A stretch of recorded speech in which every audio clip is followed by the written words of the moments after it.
В Библии написано, спасешься ты и спасется вся семья твоя. Моя мать пришла первый раз в церковь, посмотрела телевизор и пришла сюда. И теперь все родственники, все они пришли к Богу.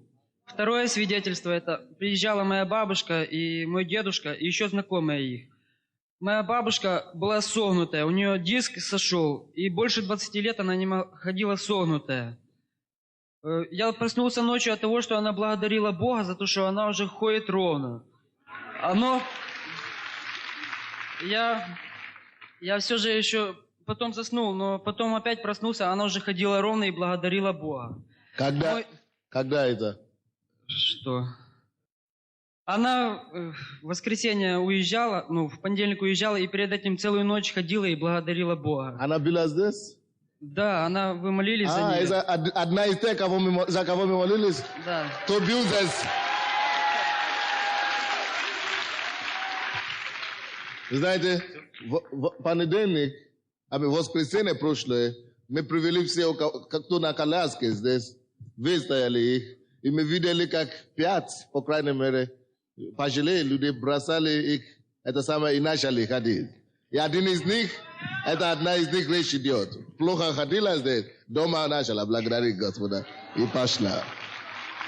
Слава Господу. У кого-то еще есть свидетельство? У меня есть. Вы думаете, почему он на шуба вешал?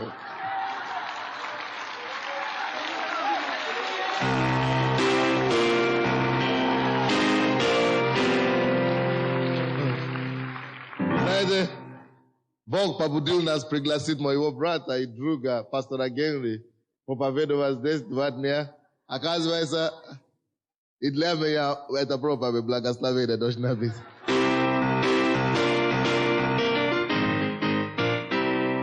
Аллилуйя. Хороший. Бог туди меня благословил. Я даже не знал, кто принес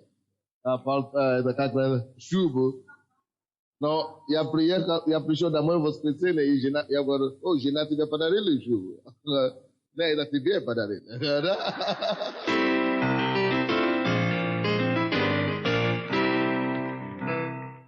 И я молился, чтобы Бог, чтобы благословение, которое должен получить этот человек, чтобы не миновало его во имя Иисуса. Библия говорит, кто благословляет пророка, получит награду пророка. Кто даже принимает ученика, не получит награду ученика. И кто даже маленькую чашку воды, малому, я малый из вас. Я самый смиренный, самый маленький. И даже, видите, что у меня, как это называется, зимние такой, сапоги красивые, югославские, тоже воскресенье благословит. Вы знаете, я такой, если сказать честно, не то, что у меня нету денег купить эти вещи, но никогда просто. Я слишком занят проповедовать Евангелие. Никогда искать по магазинам или по рынкам. Просто никогда. Серьезно. Но вы купили за ваши деньги и мне подарили. Бог вознаградит вас обильно во имя Иисуса. Видите, как брат сказал, Елисей, не то, что он хотел собрать последнее, что вдове есть. Но Бог ему сказал, собери последнее, что у вдове есть. И кушай сам. Вдова сказала, это единственное, что у меня есть. Я хочу кушать сам и свой ребенок, чтобы потом мы умрем. А Елисей, пророк, будет сказать, дай мне. Но и когда он поел, он сказал, за то, что вы мне дали есть, то, что вы должны были есть, что не закончится в вашем доме масло. И Божье благословение 7 лет, 3,5 года пробило в этом доме, Бог финансировал ее. Но это не единственное чудо. После этого Бог воскресил ее сына из мертвых. После этого наступила потом засуха в этом городе. И вы знаете, Бог проговорил Елисею, потому что он жил у нее, говорит, будет 7 лет засуха. Только ей предупредили об этом, потому что она приняла пророка Божьего. Она ушла в филиппинскую землю и жила в достатке там. И не умерла от засухи последующей. Видите, когда вы благословляете любого верующего, Бог дает вам гарантию. Не человек. Бог дает вам гарантию, что Он воздаст вам. Библия говорит, что Бог есть воздающий, ищущий Его. Если вы пришли сюда сегодня, вы не уйдете пустыми руками. Вы, то, что вы пришли сегодня к Иисусу, Иисус вас не пошлет обратно пустыми руками. Вы что-то получите, которое вы сами по себе не могли бы получить или иметь своими силами. Это будет силой Господней крепости Его, которая соделает это вам.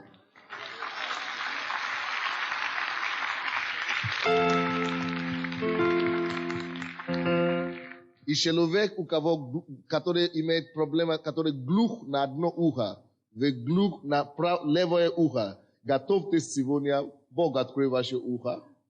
Человек, у кого есть опухоль в груди, готовьтесь сегодня, Господь удалит эту опухоль. А также у кого кисть болит, готовьтесь. Еще проповедь не началось. Не только это, еще подготовка. Просто готовьтесь. И уйти домой здоровой рукой. Слава Богу, с праздничком.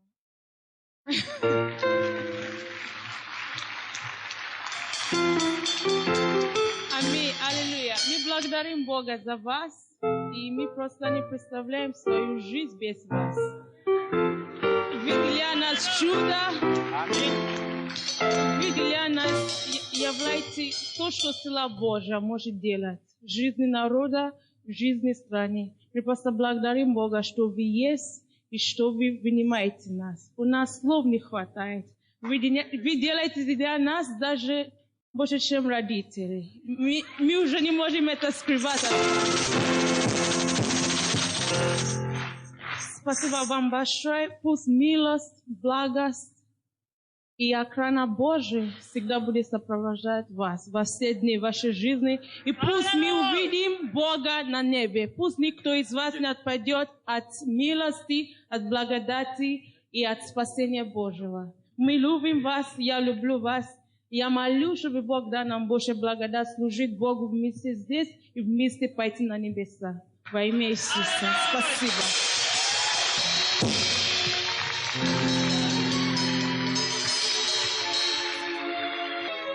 Я просто скажу несколько фраз, которые, наверное, вы уже слышали от меня. Я закончил магистра наук по журналистике. И я закончил красным дипломом. Я был иностранцем, я закончил в Беларуси. И я был единственный, кто имел меньшее число, кто имел больше число пятерок. Получил красный диплом. И университет начал мне предлагать поступить в аспирантуру, и мне предлагали закончить аспирантуру за год, потому что они сказали, у тебя запас большой, что ты можешь, ты справишься. Но мне об этом дело. В это же время другой призыв пришел. Бог мне сказал, я хочу, чтобы ты бросил университет, аспирантуру тебе хватит, и я хочу, чтобы ты отказался от стипендий, и чтобы ты начал работать для меня. Я сказал, Господь, если я уйду с учебы, с университета, я уже не буду платить стипендии. Мое государство финансировало меня 7 лет. Сейчас меня выгонят с общежития. Вы знаете, меня выгнали с общежития, в конце концов. Правительство института, университета так обиделось, это правление университета, так обиделась на меня, что они пошли в ВИР, милиции, и жаловали, что это человек отличный, а он ударился за религию. Это было в Беларуси в 92-93 году. Меня вызвали в дом парламента, Верховного Совета. И туда позвали меня, некоторые чиновники дома правительства. И сказали, я не знаю, кто организовал это, наверное, наш проректор. Сказали, что это человек отличный, большое будущее. Он ударился за религию. Он занимается пропагандой религиозной деятельности. Либо ты, если ты не хочешь учиться Божье, уезжай домой. Или мы тебя выгоним в стране.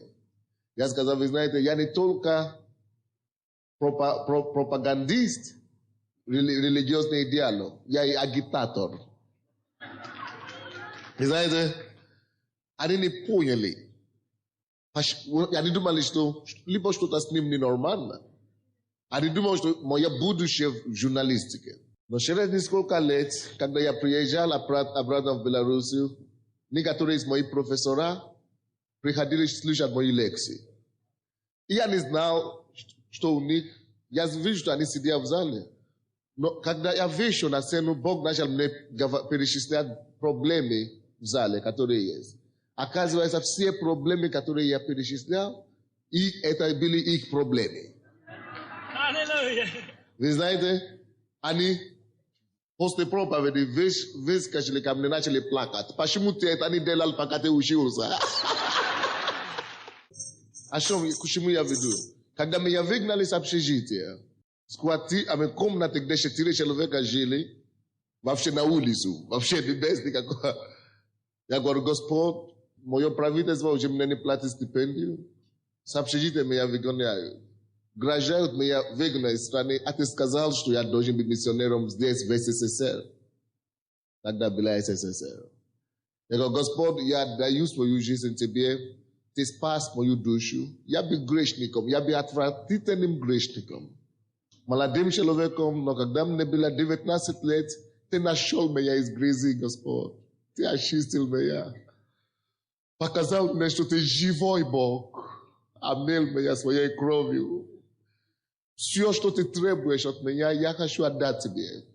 Я хочу служить тебе всю свою жизнь. Я никогда не знал, что ты меня поставишь проповедником Евангелия. Я думал, что я недостойным быть проповедником. Я только хочу быть хорошим верующим. Кто будет платить деньги в церковь и помогать верующим. Но ты доверял меня больше. Ты меня призвал, чтобы быть проповедником Евангелия. Я отдаю свою жизнь теперь тебе, Господь. Если я умру в СССР, то я отдаю свою жизнь тебе. Я готов умереть только чтобы хотя бы одного человека спасти, пожалуйста. Хотя бы одного белоруса, хотя бы одного украинца, хотя бы одного русского человека спаси ради моей души. И я готов делать все, проповедовать Евангелие и так далее. Я не знал никогда тогда, что день придет, когда я стану перед тысячами людьми, чтобы провозглашать его имя. Я не знал, что он имел в виду для меня, что он имел в плане. Я просто решил на свой риск послушаться ему. Но, братья, Бог верен. Он сказал, я переживал очень. Маме и папе там, далеко в Африке. 6 лет я не ездил домой. Я говорю, Господь, но я отдаю все тебе. Но вы знаете, Бог верен. Он сказал, если кто оставляет отца и матери ради меня, чтобы послушаться мне, тот получит 100 раз больше. Здесь, на земле и на небе. Если кто оставляет дом или хозяйство ради меня, тот получит 100 раз больше здесь, на земле и в жизни грядущей. Если кто оставит профессию, зарплату ради меня, тот получит 100 раз больше здесь. Аминь. Но тогда я даже не думал об этом. Я только хотел послушаться ему и повиноваться ему. Вы знаете, плод того решения — это вы. Вы есть все мои родители, братья и сестры. Больше, чем 100 раз Бог уже сделал. Вы знаете, я могу шутить и так далее. Я могу. Но если Бог мне ничего не даст больше в жизни, если вы мне тем более вы, если вы мне больше ничего не дадите, мне ничего не нужно. Не хватит того, что через мою жизнь Бог хотя бы кого-то спасает, кого-то освобождает и кого-то исцеляет. Это мне хватит. Я уже давно похоронил свою жизнь. И теперь жизнь, которую я живу, это только для того, чтобы кому-то открылась Иисуса Христа.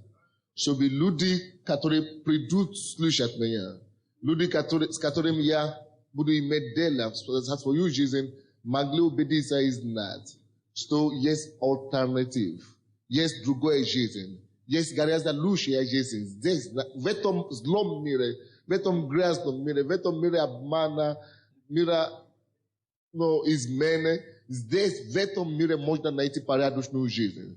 Здесь можно найти спокойную жизнь. Здесь можно найти жизнь небесную жизнь во Христе Иисусе. Но то, что вы делаете, плюс того, это вообще. И вы знаете, я верю, что вместе с вами Бог поведет нас дальше. Бог начал мне говорить уже 2 недели, что Он хочет спасать высокопоставленных людей. Аминь. Бог мне сказал, я привел тебя на Украину не только, чтобы спасать бедных и средних людей. Я люблю тоже высокопоставленных людей. Я хочу спасать их. Говори им мое слово. Говори через телевизор. Говори всякому, призови их. И скажи им, что я люблю их, и я хочу обнимать их. Они тоже есть мои дети. Я уверен, что депутаты будут сидеть вместе с нами здесь. Я уверен. Вы слушаете меня? Директора предприятий, директора учреждения, высокопоставленные люди познают свет Иисуса и истину Его. Мы верим, что Бог любит всех одинаково. Какой бы они ни были. Это же не их беда, что они поставлены. Наоборот, это привилегия, это они должны прежде всего даже знать о Боге. Но Бог откроет им глаза, и они поймут во имя Иисуса. И кроме того, это тоже не беда этих мафиозников, что они там находятся, или преступников. Бог тоже хочет их спасать. И Он хочет группировать всех нас вместе, и преступники бывшие, и проститутки бывшие, и дать нам радость изобильную. Здесь вместе. Братья и сестры, держите, пожалуйста, мою руку. Поддержите меня в этом деле. Давайте будем вместе угодить Богу. Я нуждаюсь в вас. И я верю, что Бог, который привел вас, приведет и поможет вам, чтобы мы могли делать все то, что Он поручит нам делать на Украине. Я приехал сюда один. У меня ничего не было, без жены, без дома, без родных. Один человек, голый человек, просто один. Сейчас я имею жену, Бог меня благословил женой прекрасно. Сейчас я имею церковь чудес. Я считаю, что моя церковь самая лучшая в мире. Знаете, я был в Северной Америке, я был в Африке, я был в Европе, я был в больше 15 странах мира. Знаете, и я видел разных верующих глубоко в моем сердце. Бог знает, я ценю вас больше всех. Будьте благословены. Аллилуйя! Я вас также всех поздравляю с Рождеством Христовым. Аллилуйя! И послушайте, пусть все ваши мечты, которые есть у вас, они исполнятся в этом году во имя Иисуса Христа. Аллилуйя! Все то, что у вас есть в вашем сердце. Но у меня также есть свидетельство. Пожалуйста, вы можете садиться. Я коротко скажу свидетельство. Вы знаете, нужно говорить о Божьих чудесах, которые Бог делает в нашей жизни. Аминь. Поэтому я решил все-таки сказать об этом. Также я поздравляю пастора с Рождеством Христовым и его жену. Аллилуйя! Мы должны сделать все, чтобы эти люди себя удобно чувствовали. Аминь. И это мне Бог сказал. Однажды я смотрел пригласительную, и там была фотография пастора Сандея. И это было, я знаю, что это Бог говорил мне. И как сила какая-то из фотографии пришла просто на меня. И Бог говорит мне, сделай все, чтобы этот человек себя удобно чувствовал. И все, и этот голос, я знал, что это Бог сказал, и этого голоса не стало больше. Это не был голос, но такое понимание пришло как будто бы. Аминь. Вы помните, я недавно рассказывал о том, что Бог меня благословил $1000. Вот, и эта сестра, она подошла ко мне, знаете, когда пастор Генри проповедовал, и говорит, меня Бог благословил 2-комнатной квартирой. Аллилуйя! Это прошло где-то 2 месяца, когда она благословила нашу семью, просто нашу семью, $1000. Вот, и Бог за 2 месяца дал ей квартиру. Я не знаю, она здесь есть или нет, но Бог благословил ее. Вы знаете, что это вдова. Вы представляете, вдова, они все свои деньги дали, машину продали какую-то плохую, и дали нам деньги, и Бог их не оставил. И я думаю, что это только начало, когда Бог восполнит все ее нужды, и Бог ее исцелит сына, что он будет проповедником Евангелия. У нее был больной сын, очень сильно она мне рассказывала. И последнее, можно сказать, она отдала. Это тяжело. Все деньги, которые вы продали машину, и принести пастору. Попробуйте так сделать. Но она по вере поступила, и Бог ее благословил. Аллилуйя! Поэтому, если вы благословляете Бога, никогда в жизни Бог не оставит. Мои родители стояли на очереди 14 или 15 лет, чтобы с двухкомнатной поселиться в четырехкомнатную, и они получили, но с трудом. А эта женщина за 2 месяца получила двухкомнатную квартиру. Сегодня мир отмечаем рождение Иисуса. Сделай твоим детям подарок, мой Бог. И дай им знать, что они пришли к живому Богу. Дай им знать, что они пришли в живую церковь, там, где ты царишь. Слава тебе за подтверждение, которое каждый получит. И слава тебе, Господь, что никто из присутствующих здесь, я молюсь, чтобы никто из них не попал в ад. Чтобы все держали за тобою, и чтобы все следовали за тобою всю жизнь. Чтобы никто из них не отпал от Бога, чтобы никто из них не отпал от веры, но чтобы мы все дошли до Царства Небесного, чтобы мы все могли радоваться и благодарить тебя за твое прикосновение. Я благодарю тебя за то, что ты уже исцелил человека, у кого болели кишечники. Я благодарю тебя, что ты уже исцелил эту поджелудочную. Ты удалил опухоль сегодня. Мы благодарим тебя, что ты уже исцелил это шейные позвонка. Мы благодарим тебя, Господь, что ты уже открыл эти уши, Господь. Мы благодарим тебя, Господь, что ты уже исцелил эти нарывы в ногах. Мы благодарим тебя за много другое. Что ты делал, которое мы просто не знаем. Что ты уже исцелил это позвоночник. Был прославлен наш Бог и Отец и Спаситель. Мы хотим тебя сказать на весь голос, что мы любим тебя. Мы любим тебя, Иисус. За то, что ты умер за нас, мы любим тебя. За то, что ты прежде возлюбил нас, мы любим тебя. За то, что ты освобождаешь нас от наркомании, от алкоголя, от курения, от пьянства. Мы благодарим тебя, Господь. Будь прославлен, Иисус, от колдовства, от гадательства. Слава тебе, Господь. Тебе слава во веки веков. И весь народ сказал: слава Господу. Вы знаете, Бог наш чудный. Я не знаю. Вы знаете, когда я был верующий у себя дома, когда я покаялся, я знал Бога, я покаялся всего лишь полгода, 6 месяцев. И меня послали в 1986 году учиться в Советском Союзе. Все сказали: вот там атеисты, там коммунизм, там ты забудешь о Боге. И когда я сижу дома, в аудитории, в классе, в университете, и эти профессора говорят, по ленинским марксизму и так далее, что доказывают научный атеизм и так далее. Я в это время, я разговаривал с тем Богом, кого-то говорю, что его нету. А я с ним разговаривал прямо там в зале. И вы знаете, потом, конечно, они все пришли и попросили прощения, что просто нельзя, поэтому просили. Но вы знаете, только 6 месяцев у меня были такие давления, такие гонения. Кому бы я не сказал тогда, что я верующий, они сказали: поехал. Человек полностью, вроде бы человек как человек, а он про Бога кого-то говорит. Это было тогда. 11 лет, 10 лет тому назад, это было давно. Сейчас они все верующие, слава Богу. Но что я говорю вам?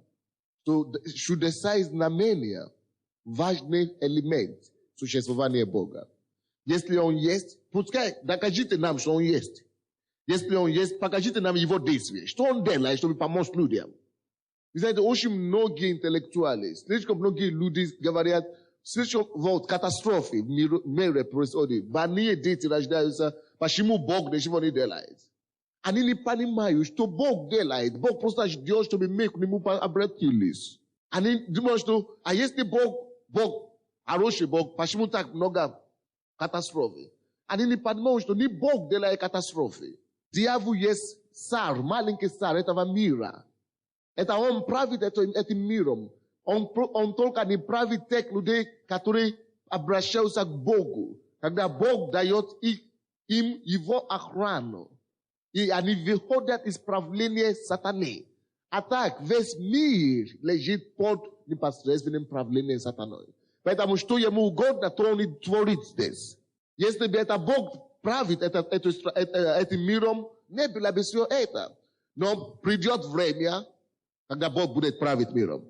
Бог правил миром раньше, а потом было все порядок. А потом он передал Адаму. А потом Адам подарил это кому? Дьяволу. Адам не выдержал искушение. Этим самым он передал мир, правление землей Адаму. Дьяволу, извините, сатане.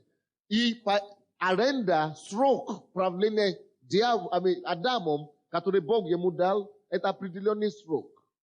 Этот срок еще не прошел. Когда этот срок закончится, это значит автоматически правление сатаной заканчивается. И когда этот срок заканчивается, земля опять переходит на правление кого? Бога. Именно тогда произойдет второе пришествие Иисуса. Когда Антихрист, он уберет Антихриста и всякого зла, и всех людей, которые не поверили в Иисуса. Но в будущем мире будут жить только те, которые приняли Иисуса в сердце и живут с Иисусом сегодня. А остальные будут мучиться в аду. О чем Библия говорит. Поэтому, если вы говорите, почему Бог не правит миром? Подождите, если вы придете в церковь, Он будет править вашей жизнью. Поэтому Царство Божье, церковь, это государство в государстве. Мы не живем по принципам злого мира. Мы не живем по принципам мира, который правит дьяволом. Мы живем по принципам Царства Небесного в церкви. Вот почему Бог поднимает именно настоящую церковь сейчас. Вы знаете, что много церквей есть в городе. Но Бог не хочет, чтобы его церковь только была сплошная традиция и обряды. Там, где церковь прекращается в обряде и традиции, Бог уходит оттуда. И Он поднимает искренних верующих и собирает их. Вы знаете, что много церквей есть в городе. Но Бог не хочет, чтобы его церковь только была сплошная традиция и обряды. Там, где церковь прекращается в обряде и традиции, Бог уходит оттуда. И Он поднимает искренних верующих и собирает их. Не обязательно в соборе, не обязательно в золотых храмах, но Он соберет их и будет явить себя им. И свои знамения и чудеса. И будет доказывать им, что Он, Бог, все еще жив сегодня. Вот почему тысячи людей, вы раньше все ходили в церковь. Почему вы не получили то, что вы хотели в сердце? Потому что Бог уже давно отошел от таких мертвых церквей. Бог поднимает живые церкви, где вы будете знать, что я в Доме Божьем. Вы слушаете меня? Я не против ни православных, ни католики. Есть хорошие верующие там. Но если меня поставят туда, я буду там проповедовать. Я не против. Я люблю их. Но надо, чтобы все мы начали искренне проповедовать Бога, как Он есть в Библии. Чтобы люди знали, что Бог это не религия, Бог это не просто рисунки, что Бог это живая личность, душе нужно его принять и верить. И жить с Ним каждый день. Я не знаю, почему я это говорю, но это не моя проповедь. Может быть, кому-то это полезно. Аллилуйя. Давайте, пожалуйста, откроем Библию, если у вас есть. Римлянам 9 главу, 13 стих. Римлянам 9:13. Римлянам 9:13. Римлянам 9:13. Господь, я благодарю Тебя за сегодня. Я славлю Тебя, Господь, за Твое Слово, которое живо и действенно. Проговори нам сегодня через мои уста. Скажи Твое живое Слово. И чтобы каждый был благословен и освобожден сегодня. Во имя Иисуса Христа. И весь народ сказал. Пока я молился, Бог сказал, что Он хочет исцелить человека, у кого есть камни. Камни, пушка. У вас камни, где бы у вас не были камни, положите руки. Если у вас камни в теле, камни. Именем Иисуса я повелеваю, чтобы эти камни удалились во имя Иисуса Христа. Аминь. У меня какая проповедь? Серьезная. Очень серьезная проповедь сегодня. Я прочту одно предложение. Это стих, и вам станет ясно сразу. Римлянам 9:13. Как и написано, и Иакова я возлюбил, а Исава возненавидел. Это об этом я буду проповедовать сегодня. Иакова я возлюбил, а Исава я возненавидел. Говорят, что перевод русский язык не слишком точный, что есть лучшие слова, которые там должны были написаны. У нас специалист здесь. Что за слово вместо возненавидел? А Исава отверг. Отверг.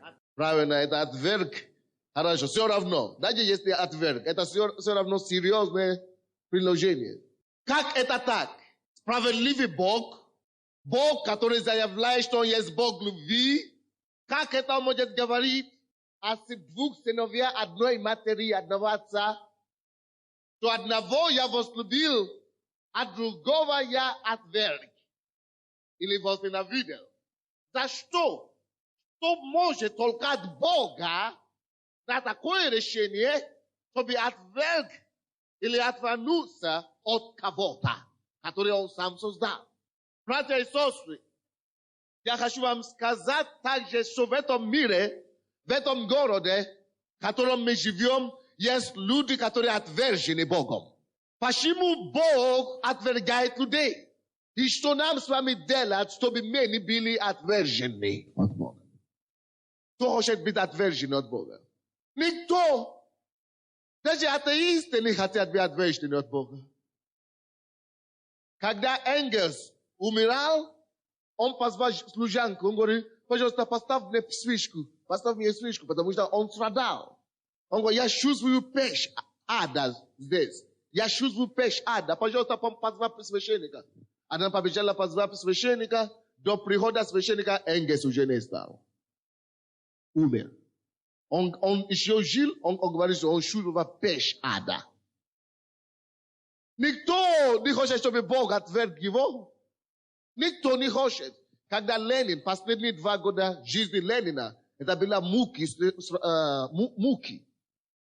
Он тоже пытался молиться, но он уже не мог говорить. Был парализирован. Правая сторона его или левая, какая-то сторона была парализирована. Вы знаете об этом?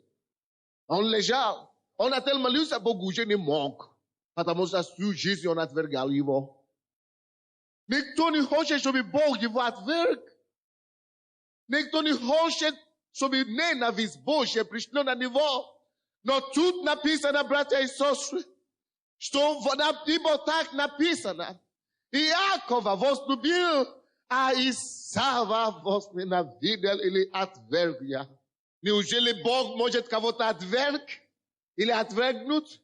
Или возненавидеть? И все еще оставаться справедливым Богом?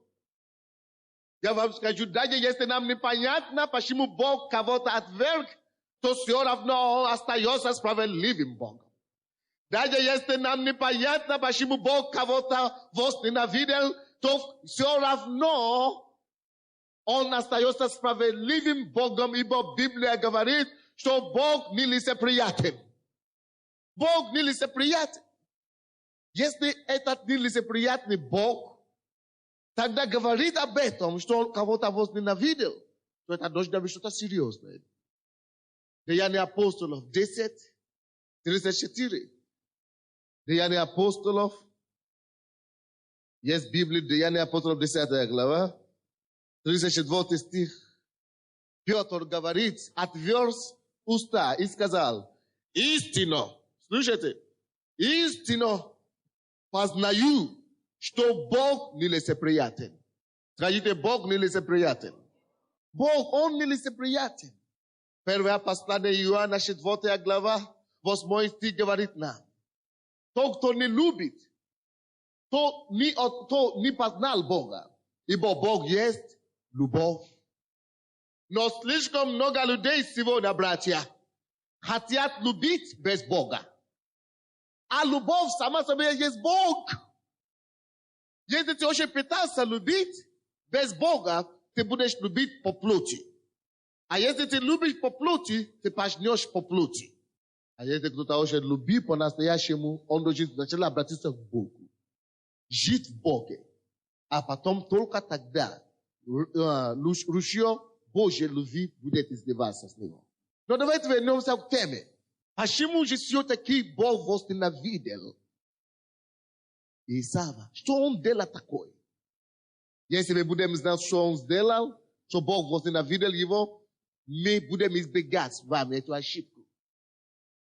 И чтобы нам не придется быть отвержены Богом.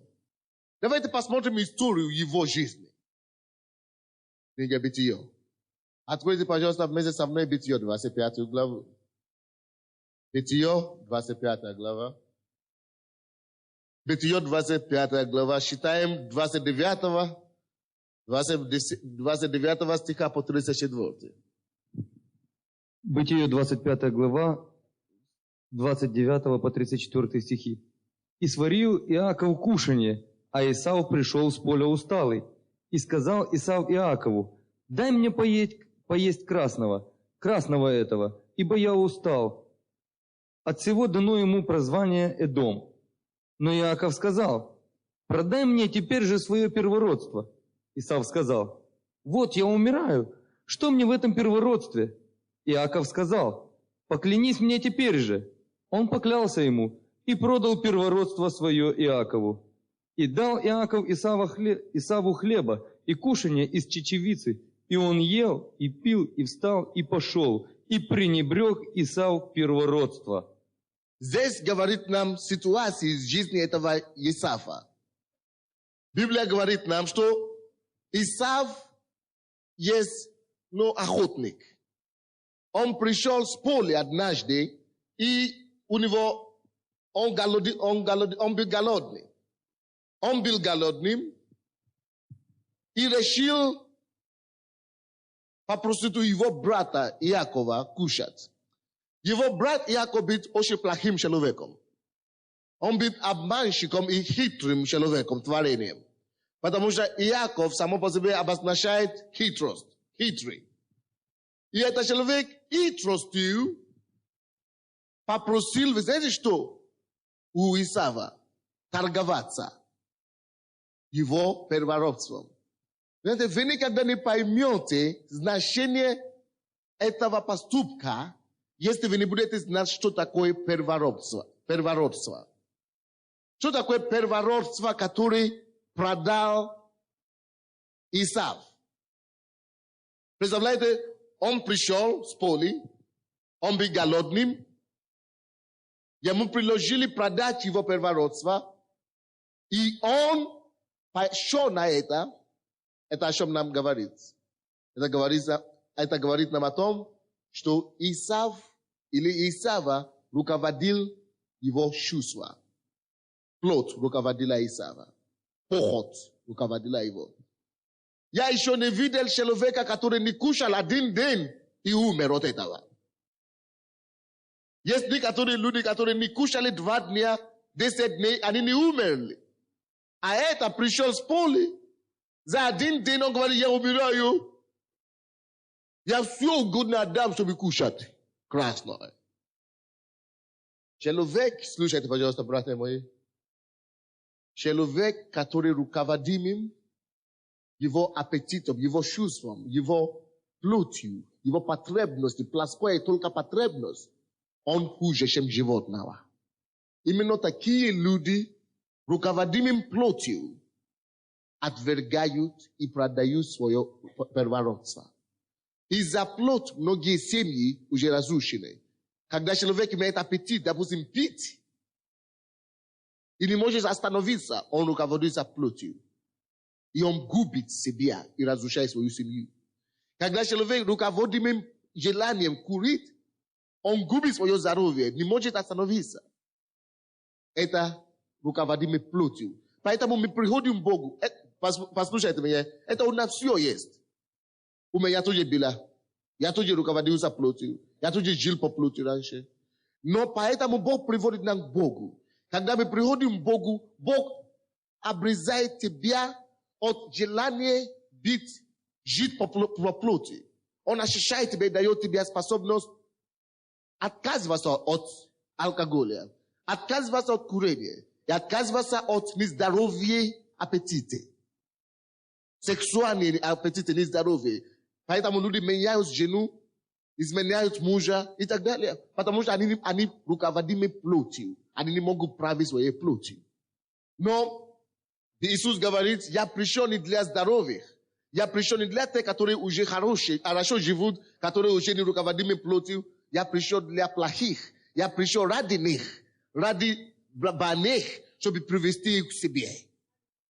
Иисус поэтому родился, чтобы мы раньше, которые руководили плотью, чтобы мы могли прийти к Нему, Он освободит нас от этого и дает нам свободу. Вы слышите меня? Но если Иисус тебе предлагает свободу, а ты говоришь, что все равно мне Иисуса не нужно. Я лучше отдам Иисуса и будем мне кушать. То такого человека, хочет не хочет, рано или поздно будет отвержен Богом. Слушайте меня сейчас. Теперь давайте вернемся к нашей проповеди. Что значит первородство, от которого отказался этот Исав? Первородство обозначает в еврейском традиции, что первенец, мальчик, который родился в семье. Первый мальчик, который рождается в еврейской семье, называется первенец, и он посвящается Богу. Первородство в переводе от еврейского обозначает посвященное Богу. Посвященный Богу. Что значит первородство по-еврейски? Посвященный Богу. Первенец, первый сын семьи, который не принадлежит родителям. Он живет в доме все, но его отдают на посвящение кому? Богу. Это значит, плюс этого посвящение Богу, или вернее, посвящение Богу обозначает, он должен служить Богу, и что Бог имеет особое призвание на его жизнь. Бог через него будет какие-то великие дела делать. Это во-первых. Во-вторых, это обозначает, что в его семье, слушайте меня, он имеет право получить двойное наследство. Слушайте меня?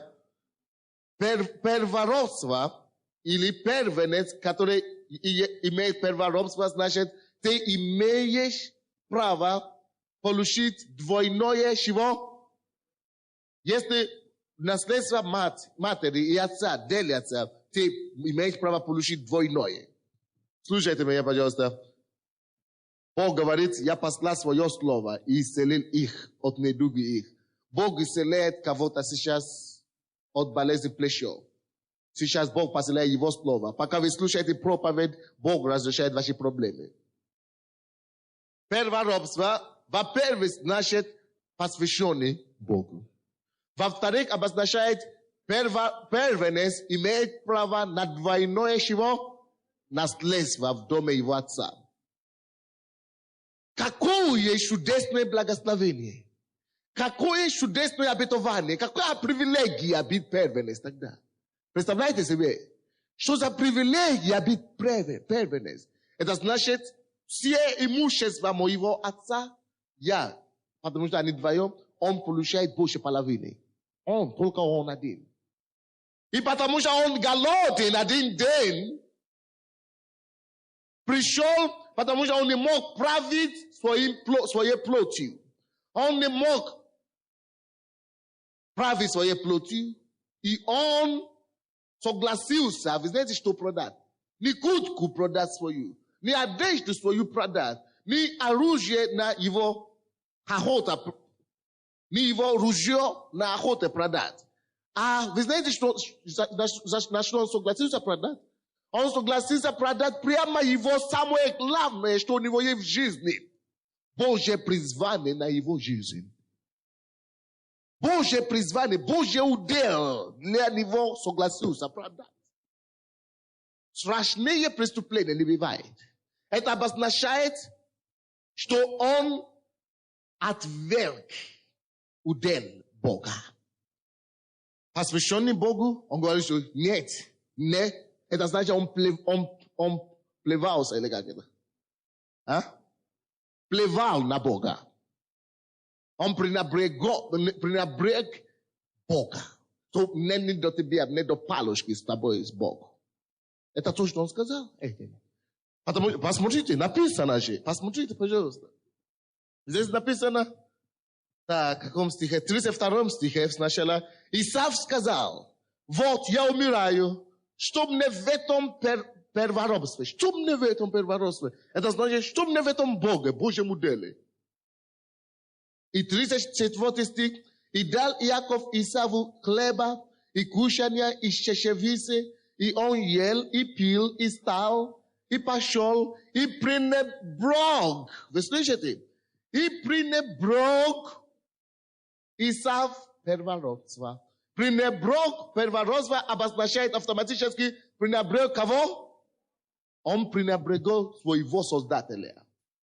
Когда Бог создает кого-то, все, кого Бог допускает, чтобы родился здесь на земле, на него, все, кого Бог допускает, чтобы родился здесь на земле, все, кто рождается здесь на земле, на всех есть Бог, имеет какой-то удел. Бог имеет какое-то призвание на каждого человека. Бог имеет какие-то задания для тебя, которые ты должен исполнить здесь на земле, для него. Чисто для него. Кто бы ты ни был, маленький, большой, Бог имеет удел, призвание для твоей жизни. Кто бы ты ни был, мужчина, женщина, есть что-то, что Бог доверит тебе, чем ты должен заниматься здесь, чтобы ему принести славу. Кто бы ты ни был, бедный, богатый, Бог имеет призвание для тебя здесь на земле. Есть что-то, что ты должен делать для Бога. Скажите соседу, Бог имеет задачу для тебя здесь на земле. Алло? Я вам докажу. Я вам докажу. Откройте, пожалуйста, книгу Иеремия. Иеремия. Иеремия, первую главу. Иеремия 1:5. Откройте свою Библию. Не ждите меня. Иеремия 1:5. Здесь Библия говорит, Иеремия 1:5. Прежде, нежели я, Бог говорит, прежде, нежели я образовал тебя в чреве, я познал тебя. И прежде, нежели ты вышел из утробы, я осветил тебя. Пророком для народов поставил тебя. Братья и сестры, вы слушаете, что мы читали? Бог здесь говорит, что прежде чем он образовал человека, он уже его узнал. Поэтому люди, которые совершают аборт, слушайте меня, всякий человек, кто совершает аборт, совершает тяжкий грех. Потому что он проявляет жизнь того, кого Бог уже познал. И назначил какую-то задачу. Это не только ответственность перед этим ребенком умершим. Это ответственность перед живым Богом, который создал этого ребенка. Если вы совершили аборт когда-нибудь в вашей жизни, я знаю, что многие из вас делали аборт, как только что вы пришли в церковь, вам надо раскаяться в этом. Очень быстро. Если вы еще не раскаялись в вашем грехе об аборте, сейчас вам надо попросить у Бога прощения и каяться, чтобы Он простил вас. За жизнь. Чтобы Он не просил и чтобы Он не отомстил грех и жизнь этого человека, этого ребенка от вас. Вы слушаете меня? Это тяжкий грех. Потому что Библия здесь говорит, прежде нежели я образовал тебя в чреве, я, Бог, познал тебя. Ты веришь, что Бог тебя познал, пока ты еще там? Он познал. И тогда ты не мог сказать внутри, что нет, я инженером стану. Я обойдусь без тебя, Бог. Ты не был никто тогда еще в чреве. Бог определяет все то, что Он хочет, чтобы ты был. Ты не мог говорить, что я вообще не верю, что ты есть Бог. Пока ты там был. Это никто. Люди, когда они были маленькие, детьми, все были святыми почти. Все были невинными. Мы все становимся плохими только из-за греха. Из-за образования ложное, которое мы получаем. Из-за информации, которую мы вложим в себя. И поэтому мы начинаем отойти от Бога и отворачиваться от Него. Но Бог нас таковыми не создал. Никого Бог не создал атеистом. Никто не был коммунистом или атеистом, когда он был маленький еще в утробе матери. А еще тогда Бог уже его познал. И дал ему, хочет, не хочет, Бог тебе отдаст определенные задачи. Допустим, Иеремия, он говорит, я поставил тебе пророком для народов, пока ты еще был в чреве матери. И он мог вырасти и говорить, что нет, я не хочу быть пророком, я хочу быть бизнесменом. Хорошо. Но однажды ты вернешься туда, к нему. На тебе. Ты здесь не будешь жить вечно. На земле вечно не живут. Не живут. Хочешь, не хочешь, тебе придется вернуться к нему.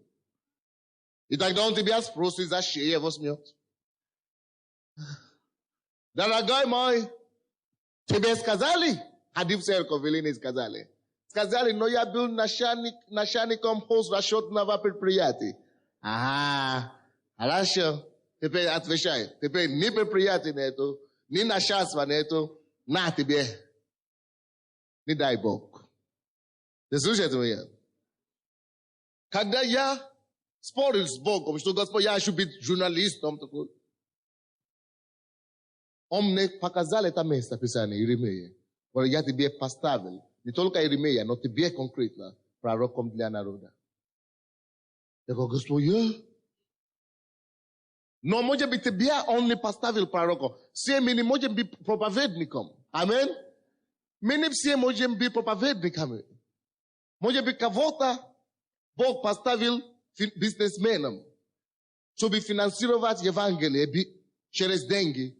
Может быть кого-то Бог поставил начальник где-то на заводе где-то, чтобы дать верующим место или церковь какую-то помощь, чтобы этим помочь Евангелие Божие распространяться. Может быть, тебя Бог поставил, Он дал тебе хороший голос, чтобы ты пел. Может быть, Бог тебе дал просто теплое сердце, чтобы ты ободрил людей. Может быть, Бог тебе просто позвал быть молитвенником, чтобы только молиться в церкви. Но что-то Бог тебя позвал делать. Ты не лишний в Доме Божьем. Скажите друг другу, ты не лишний. Нету лишнего в Доме Божьем. Нету лишнего у Бога. Амин.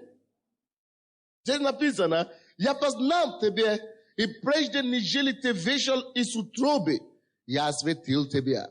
Пророком для народов поставил тебя. Бог исцеляет человека сейчас с этой стороны. У вас болит тоже почка, но левая почка. Я сказал раньше о правой почке Бог исцелял, но сейчас Бог исцеляет левую почку. Если это у вас болит почка левая, пожалуйста, поднимите вашу руку. Ой, много вас. Положите руку сюда. Именем Иисуса Христа будьте здоровыми. Женщины, если у вас выпадает волос, положите руку на голову сейчас. Бог хочет исцелить вас. Друг Божий, двигайся и исцеляй тех людей, чтобы эти волоса Божьи не выпадали. Именем Иисуса Христа. Амин. Человек, у кого болит плечо, очень серьезное, вам даже грозит гипс плечо, особенно с правой стороны. Именем Иисуса, я молюсь, чтобы это плечо исцелилось полностью. Перелома, будь здоров. Амин. То есть для каждого человека есть Божье призвание. И представьте себе, что человек скажет, да, конечно, я знаю. Если человек не знает, вы слушаете меня? Если человек не знает о Боге, или никто ему не рассказывал, он не знал, что существует Божье призвание, это одно дело. Правда? Мы с вами жили в миру, как хотели, так и жили. Мы не понимали ничего. Нам никто не сказал, Библию мы пытались читать, мы не поняли ничего оттуда. Потому что никто нам не сказал, и мы это не знали. Но Исав знал прекрасно, что такое Бог. Исав знал, что он первенец. Исав знал, что у него есть первородство. Но он нагло пошел на то, чтобы предпочитать плод, то, что кушать, на Бога. Вы представляете себе, что это значит? Ты покушаешь, через 5 часов ты забудешь, что ты уже кушал. Послушайте во мне. Всякое удовлетворение, что плод тебе дает или может давать, это временное. Женщины и мужчины, которые не могут править свои эмоции, которые занимаются блудом, прелюбодеянием, ты переспишь с этим человеком, и через 5 минут, может быть, тебе будет хорошо, но через час тебе уже отвратительно. Но почему не может держать себя и быть порядочным человеком? Всякое, что плод дает, оно кратковременно, с одной стороны, с другой стороны, все, что плод тебе дает, ты станешь рабом этой вещи, что плод тебе дает. Ты станешь рабом, и этим дьявол будет тебя угнетать, и убить, и уничтожать. То есть, то, за что ты пошел на поводу плоти, именно этим он тебя убьет. Этим он тебя уничтожит. Если ты пошел по поводу алкоголя, ты умрешь от алкоголизма. Если ты пошел по поводу измены жены или мужа, ты умрешь от прелюбодеяния или ты умрешь от болезни, которая с этим связана. Если ты пошел по поводу сигарета, ты умрешь от легкого рака или от чего-то подобного. Какой грех бы ты не пошел, если ты предпочитаешь греху Богу, или первородство, или Божье призвание, это тебя погиб. Что ты говоришь, что? Как он так говорит? Я люблю вас, поэтому я говорю вам правду. Истина освободит вас. Но в миру, ваши коллеги и друзья, которыми вы этим делом занимаетесь, они вам не скажут никогда истину. Но Библия говорит, познаете истину, и истина сделает вас свободными. Библия говорит только истину. Борьба жизни. Слушайте сюда. The great struggle of life. The great struggle of life is the struggle of flesh and blood. Великая борьба жизни – это борьба и давление на то, чтобы вы отказались от вашего первородства. Борьба между плотью и духом.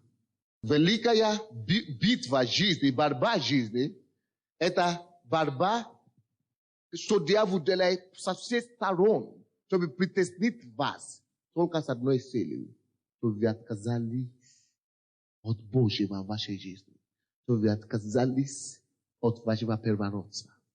Это великая борьба жизни. Я борюсь с этим по-своему, ты борешься с этим по-своему, другой борется по-своему, и все, никто из них не знает. Только искупленные, верующие, которые читают Библию, знают. Мы все, каждый человек, кто живет здесь на земле, есть одна борьба у него. Борьба, чего он выберет. Первородство, Божье призвание и план в его жизни. Или то, что плоть дает, то, что мир дает, то, что мир предлагает. Поэтому борьба жизни заключается в том, чего ты выберешь. Желание жить по плоти. Захватываться за теми вещами, которые плоть предлагает. Или за то, что узкий, который Бог предлагает. Великая борьба жизни – это между широким путем, который ведет к погибели, и узкий путь, который ведет в Царство Небесное. Это великая борьба жизни. Только одна судьба решается. Куда ты пойдешь? Узким путем или широким путем? Вы слышите меня? Я не знаю, как это передать по-русски. Бог не помоги. Хорошо. Давайте посмотрим, вы поймете сейчас. Давайте посмотрим Евангелие от Матфея, 4 глава. Посмотрим жизнь Иисуса. Евангелие от Матфея. Можно было читать всю главу 4, но давайте будем читать только 8 и 10 стихи.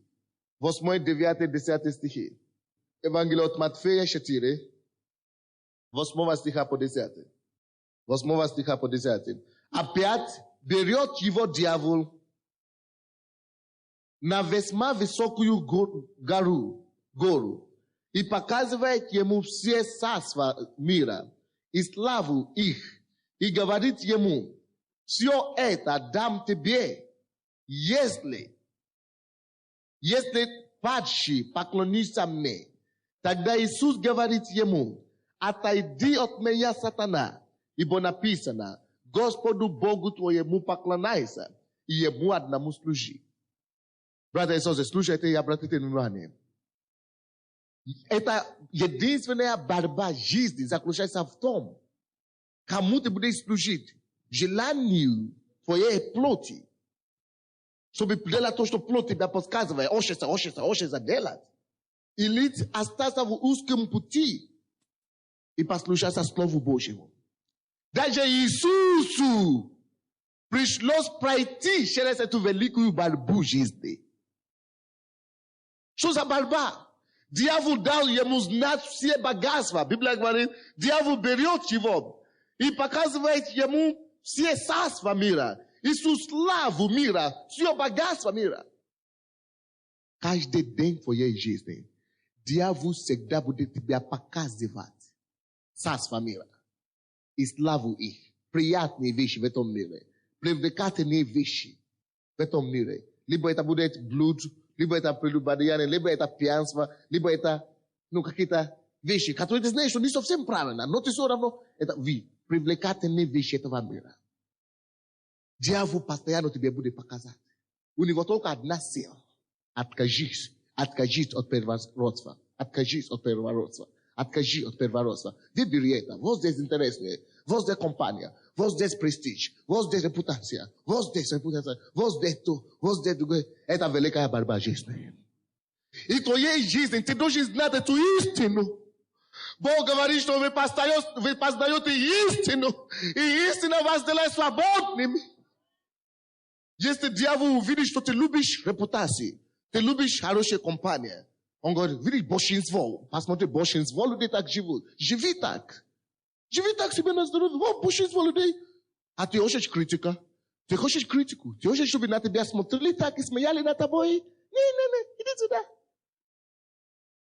Даже если до Иисуса дьявол дошел, чтобы показать ему все приятно мира сего, все царство мира сего, и сказал ему Иисус, посмотри, я тебе дам все это.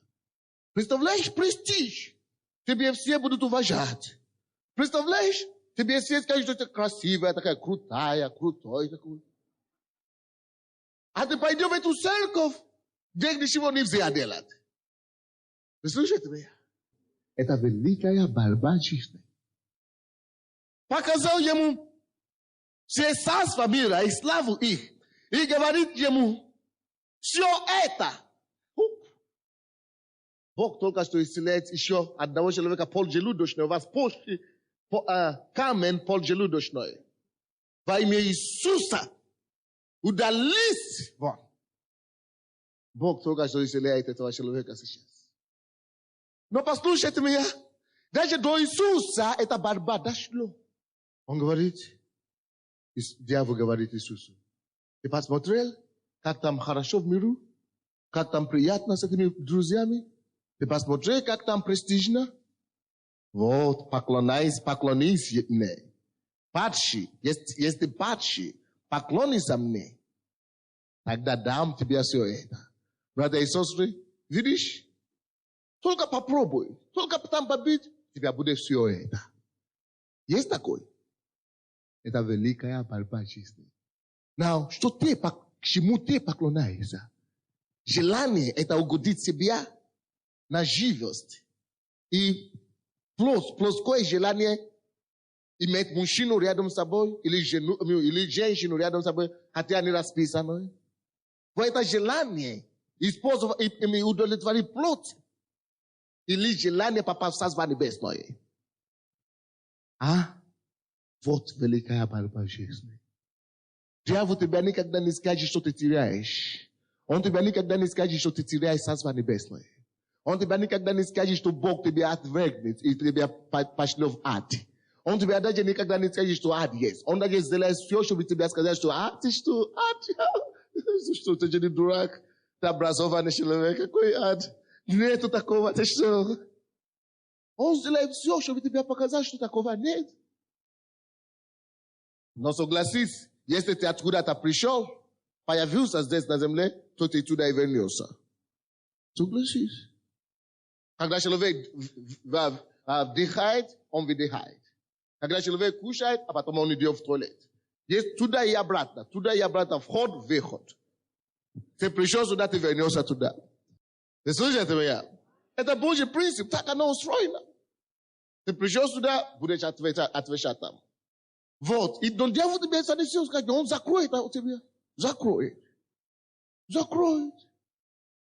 И написано, тогда Иисус говорит ему, отойди от меня, сатана.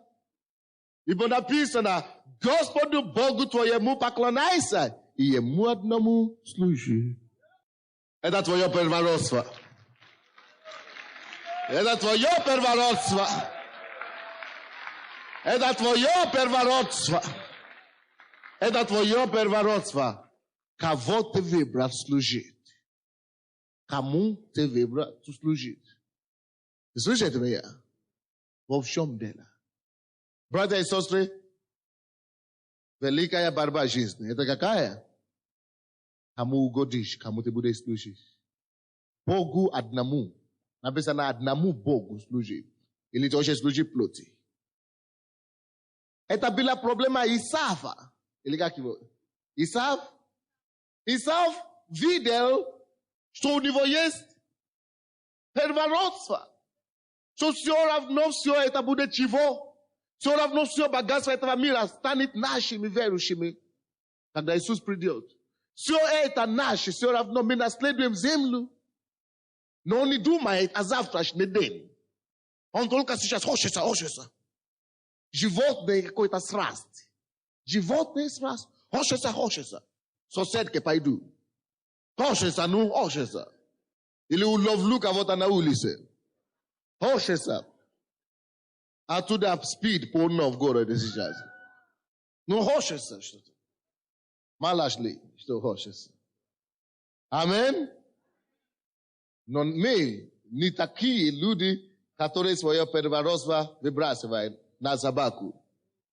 Мы сохраняем свое первородство. Амин. Что такое первородство в твоей жизни? Первородство в твоей жизни – это то, что ты знаешь внутри, что Бог тебя призвал делать.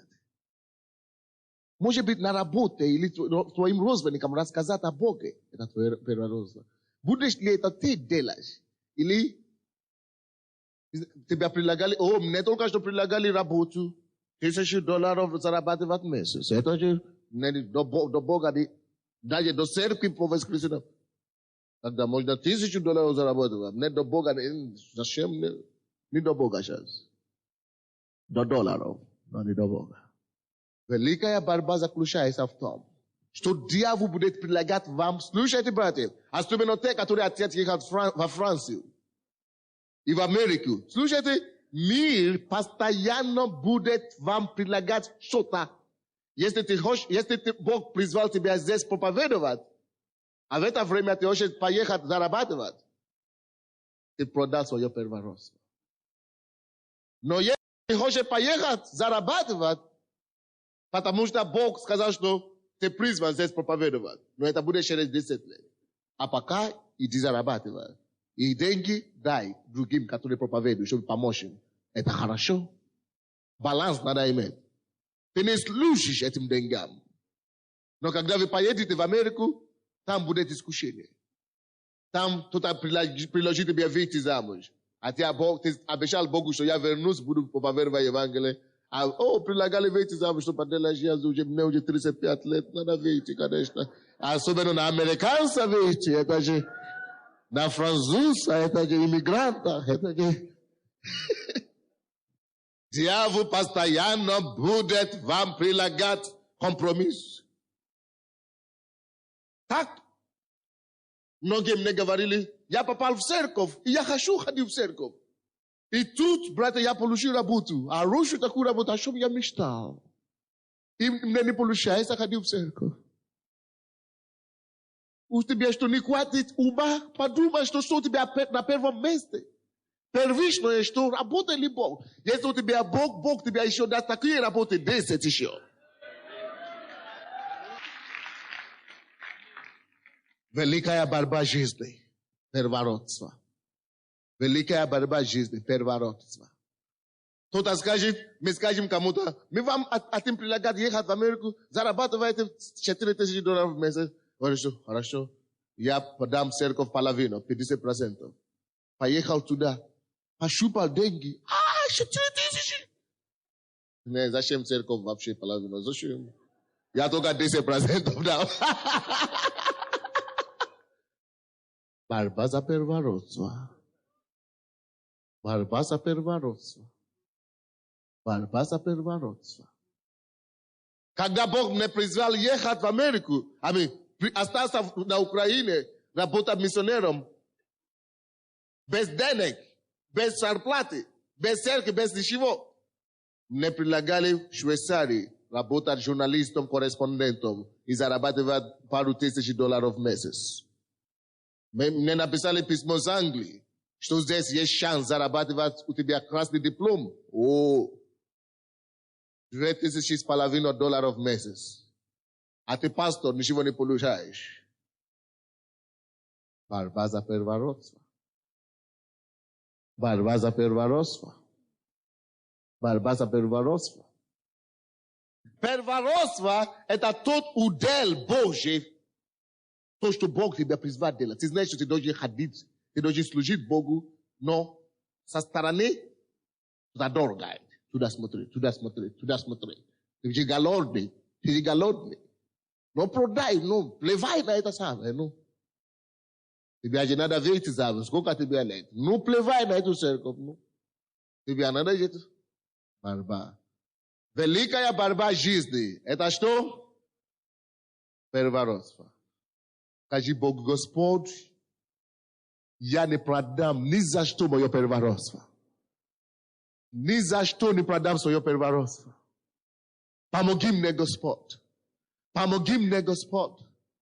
Не продать свое первородство. Первородство – это Божий удел твоей жизни.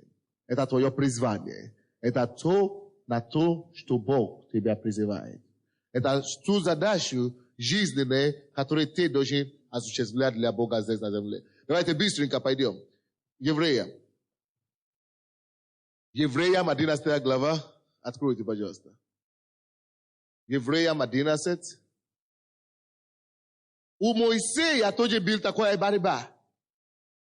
Евреям 11, 24, 25 стихи. У Моисея тоже была такая борьба. У каждого, кто живет здесь на земле, будет такая борьба. Узкий или широкий путь. Продать или сохранить, и проголодать. Но проголодаешь, ты будешь проголодать только несколько часов. Исав забил о том, что если у него хватит терпения, он сам наварит себе это красное. Через 2 часа будет готова картошка и хлеб. Через полчаса, да? Может быть. Но максимум через 2 часа будет готова твое красное. Продать или подождать 2 часа. Если ты выбираешь первородство, если ты выбираешь Бога, то, что ты думал, что ты потеряешь, ты сохраняешь. Ты ничего не теряешь, выбирая Бога. Никогда. Я мог бы ездить на Mercedes или BMW, 2 года, 5 лет тому назад, я не ездил, но сейчас зато я езжу. Видите как? Подожди 2 часа, и то, что ты думаешь, что ты потеряешь на всю жизнь, будет. Многие из вас, вы могли бы уйти из церкви в прошлом году, чтобы искать себе работу. Я сказал вам, я всегда говорю вам, что если Бог, если ты молился Богу, ты верил, и Он не ответил тебе, это не то, что Он не ответил тебе, твое чудо просто опаздывает. И твое чудо у Бога не опаздывает. Это, если опаздывает, это значит, Бог хочет улучшить его. Слушайте меня? Если твое чудо опаздывает, если ты ждешь ребенка, ты не можешь ждать. Опаздывает твое чудо? Если твое чудо опаздывает, слушайте меня, то это потому, что Бог хочет улучшить твое чудо. Да тебе лучшее чудо. Многие из вас искали работу в прошлом году. Господь, мы не можем найти работу. Бог вам не дал. Потому что Он знал. Если Он даст вам в прошлом году, вам не будет возможности ехать в Америку или во Францию в этом году. Он тогда вам не дал, задержал вас, опоздал, но зато Он дал вам улучшенную сейчас в этом году. Видите как? Так что просто иметь чуть-чуть терпение. Чуть-чуть выдержка. И все равно ты убедишься, что лучше, ты убедишься в том, что лучше выбрать первородство. Давайте посмотрим Евреи. Я быстренько, уже нужно заканчивать. Евреям 11.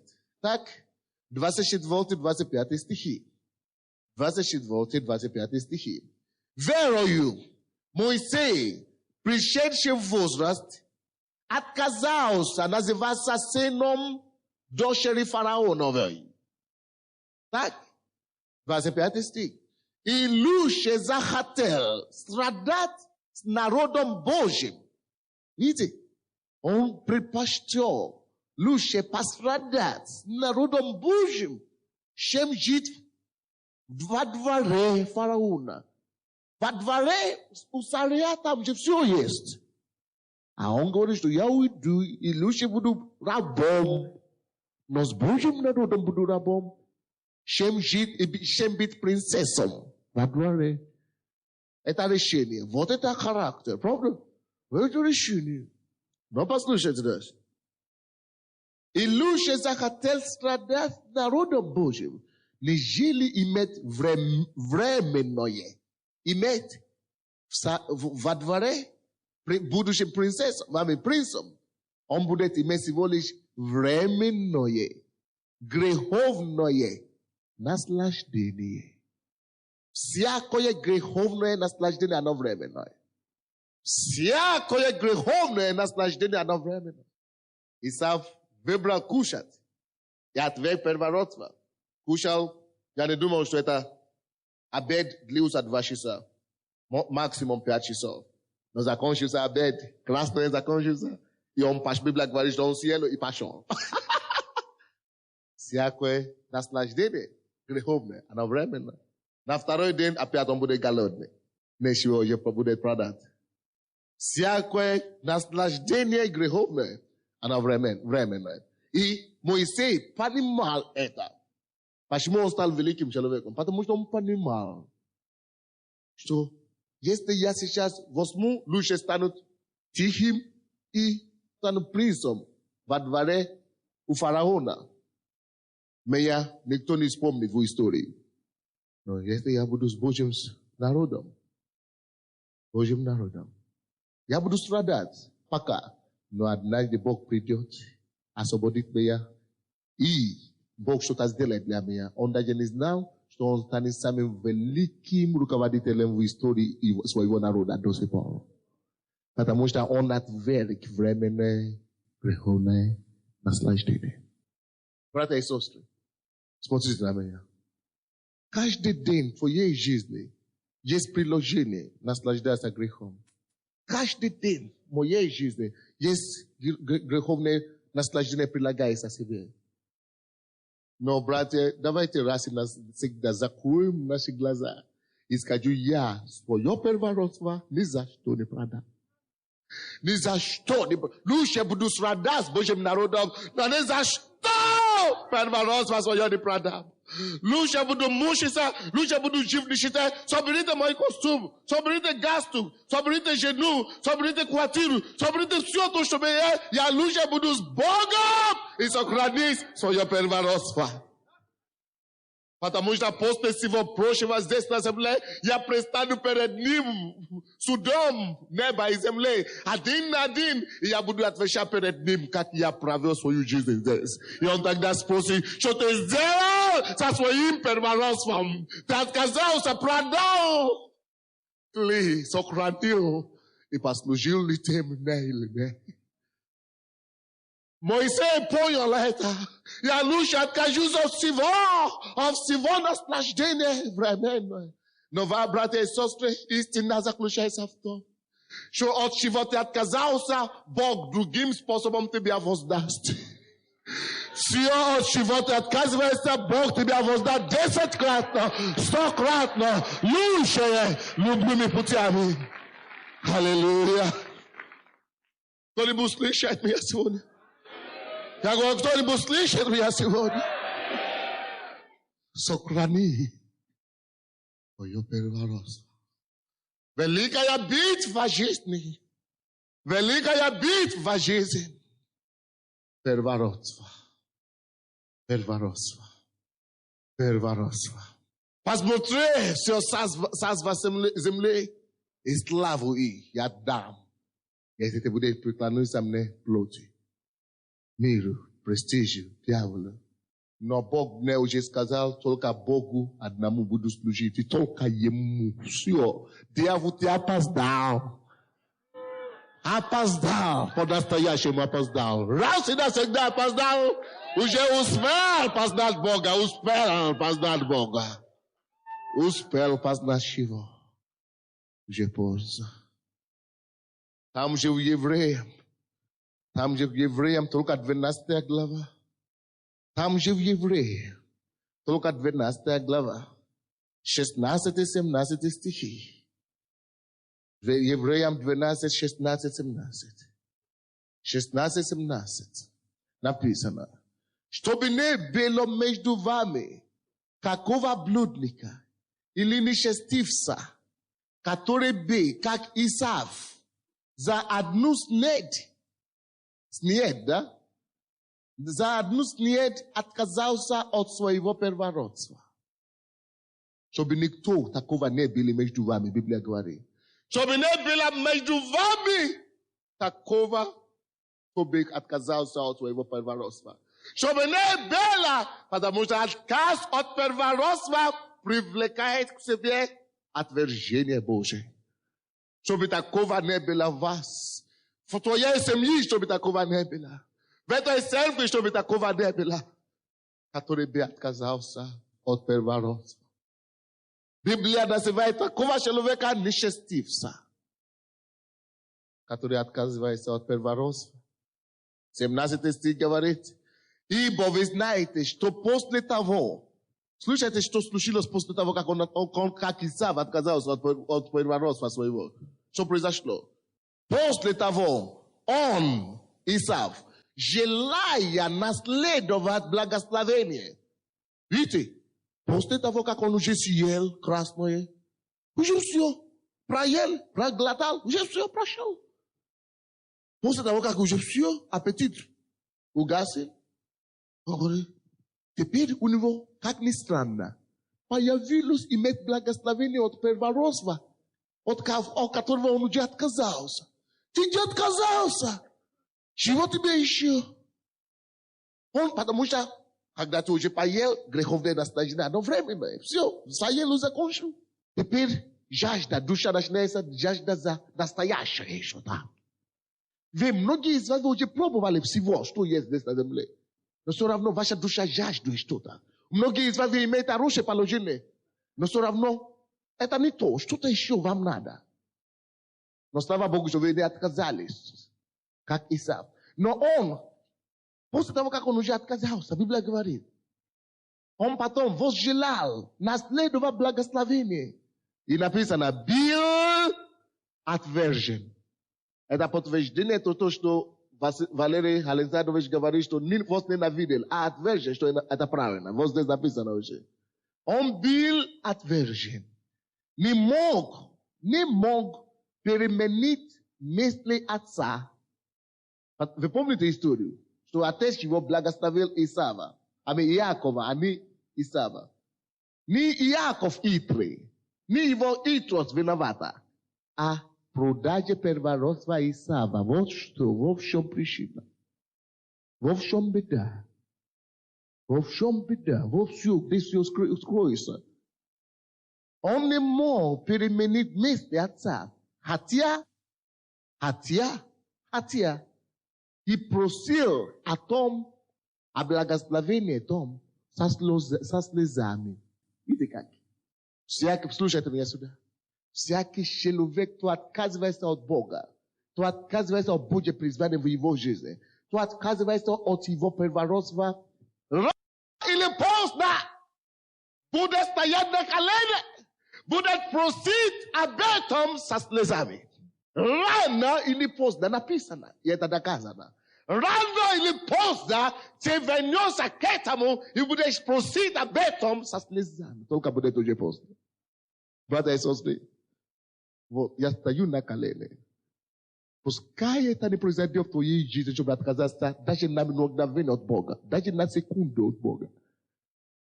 Или от его призвания в твоей жизни. Не дай Бог! Не дай Бог! Все, что тебе надо, чтобы сохранить твое спасение, твое призвание, твою чистоту во Христе Иисусе. Ты сделаешь все. Ты выдержишь все искушение.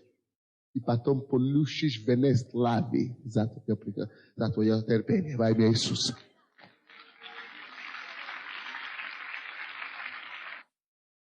Но, братья и сестры, Бог тебя возлюбил. Что Он дает тебе это слышать даже. Now, Евреям 9, или где мы читали, Римлянам 9:13. Иакова возлюбил. Почему возлюбил Иакова? Потому что Иаков знал, где первичное. Он не просил что-то другое. Он возжелал первородства. Он не был первенцем. Он не был первенцем. Он не родился первым. Но он больше всего искал первенства. Он искал всякими путями и добился. Ты говоришь, у меня нету таланта, у меня нету призвания, Бог мне ничего не дал. Ищи, ты получишь.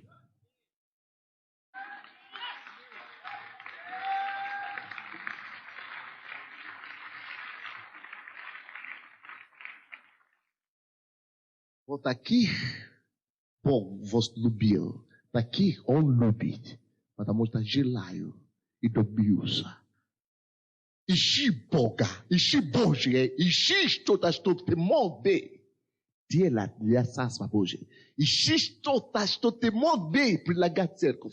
Ищи что-то, что ты мог бы делать, чтобы помочь распространению Евангелия по всему миру. И ищи себя что-то, чем ты мог бы помочь церкви, верующим. Ищи как-то, как ты мог бы помочь спасать других людей. Ищи и предлагай Богу это. Библия говорит, таких, кто ищет, кто не зря ни на что, Бог любит. И они получают.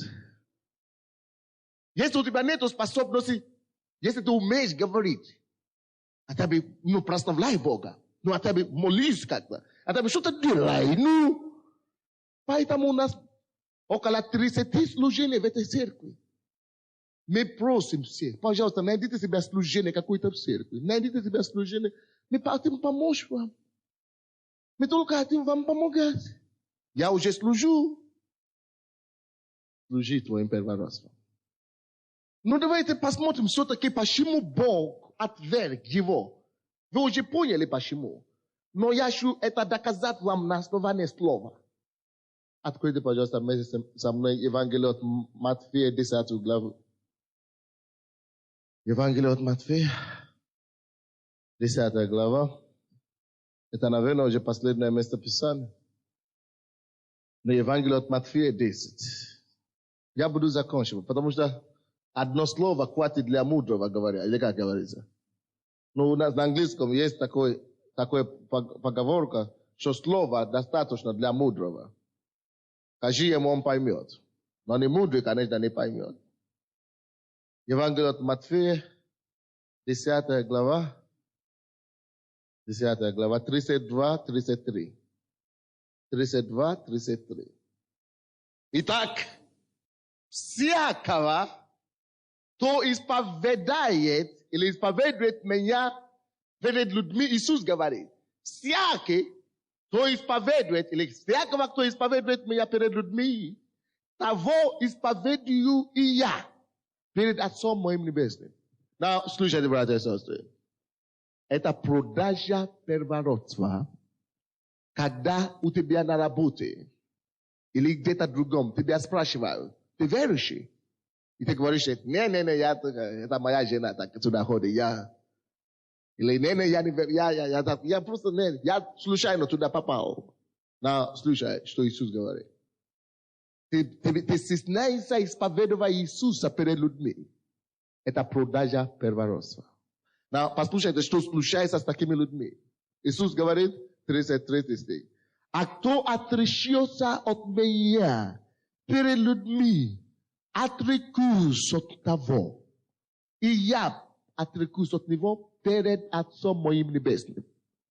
Now, проживешь, сколько тебе угодно здесь на земле, проживешь. 100 лет хочешь? 100 лет хватит тебе. Проживи. После 100 лет все равно ты пойдешь туда. Иисус будет перед Богом, Отцом, и ты придешь. Бог спросит у Иисуса, а Он стоял за тебе, за твоим имя или нет? Иисус говорит, что этот, он отверг мое имя. Он постеснялся. Я его не знаю. Он говорит, тот, кто отречется от меня перед людьми. Кто такой человек? Братья, лучше тебя бояться того, кто может и душу, и тело погубить. В Украине озено, чем бояться того, кто вообще твою плоть не может, твою душу не может тронуть. Человек, максимум, что человек любой, может делать для тебя, это тебя убить. Но он убьет только твою плоть. Он не тронет твою душу. Но лучше бояться того, кто имеет власть над плотью и над душой твоей. Это твой Бог. Лучше его бояться.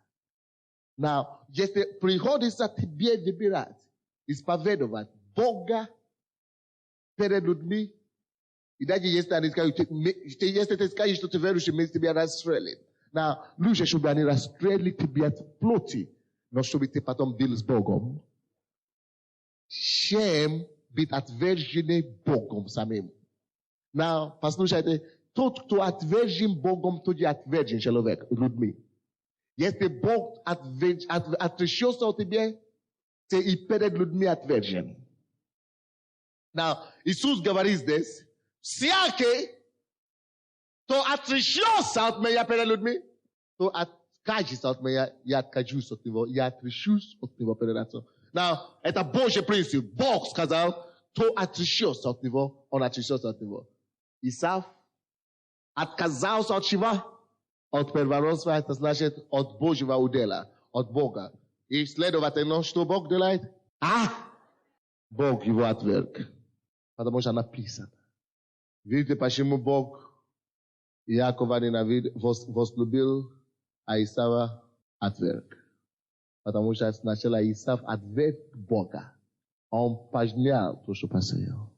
Стань на твои ноги и призови Бога. Говорит, Господь, своей не буду, ни за что, Господь, ни за что призови Бога. Говорит, Господь, не откажу от первородства, не продам свое первородство, буду держаться за тобою всю жизнь, всем сердцем, всем усилием. Господь, буду служить тебе, буду держаться за первородством. Господь, призови его, закрой свои глаза, закройте свои глаза, призови Бога сегодня,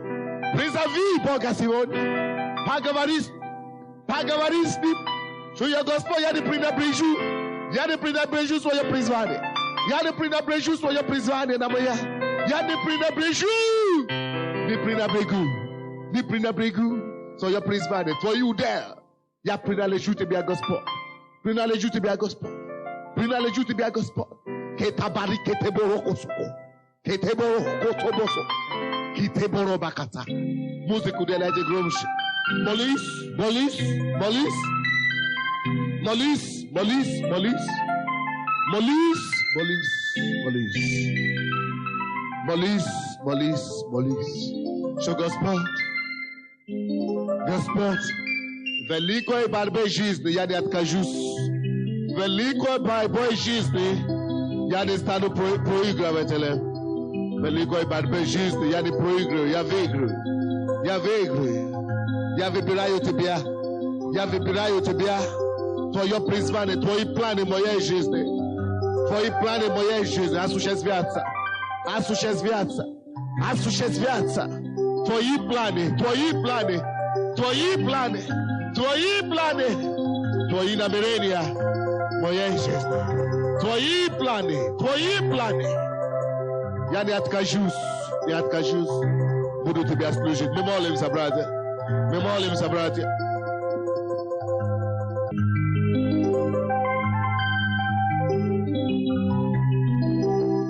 Скажи ему, Господь, я отдаю тебе на твое служение, свое положение, свою репутацию, свою специальность. Все, что у меня есть, Господь, я отдаю на твое служение. Используй меня, используй меня, используй меня, используй меня, Господь.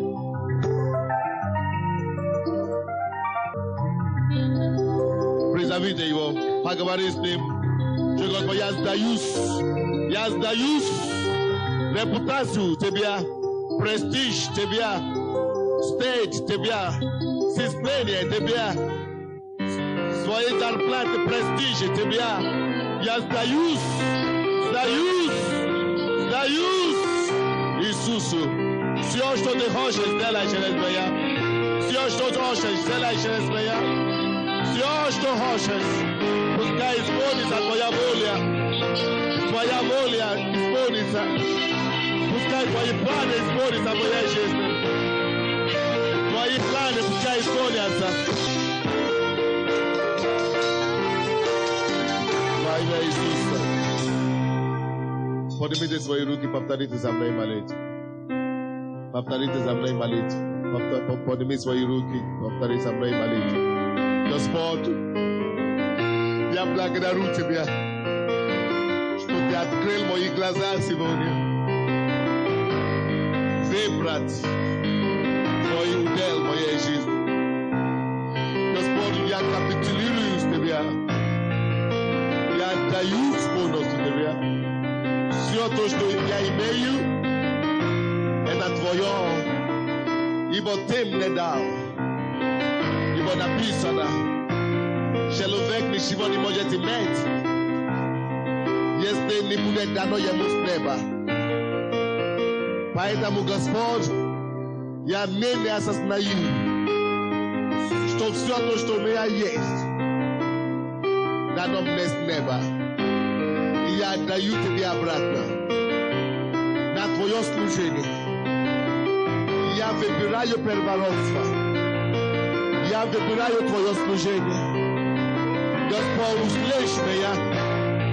Используй меня. Возьми меня. Употреби меня, Господь. Употреби меня, Иисус. Чтобы принести счастье, радость и спасение людям. Употреби мое положение. Мой престиж. Мою репутацию, мою красоту, все, что у меня есть, я этим буду прославить Тебя. Буду прославить Тебя. И не отойду от Твоего дома. Никогда, Господь. Никогда, Господь. Не отойду. Не отойду. Никогда. Буду наследовать Царство Небесное. Наследую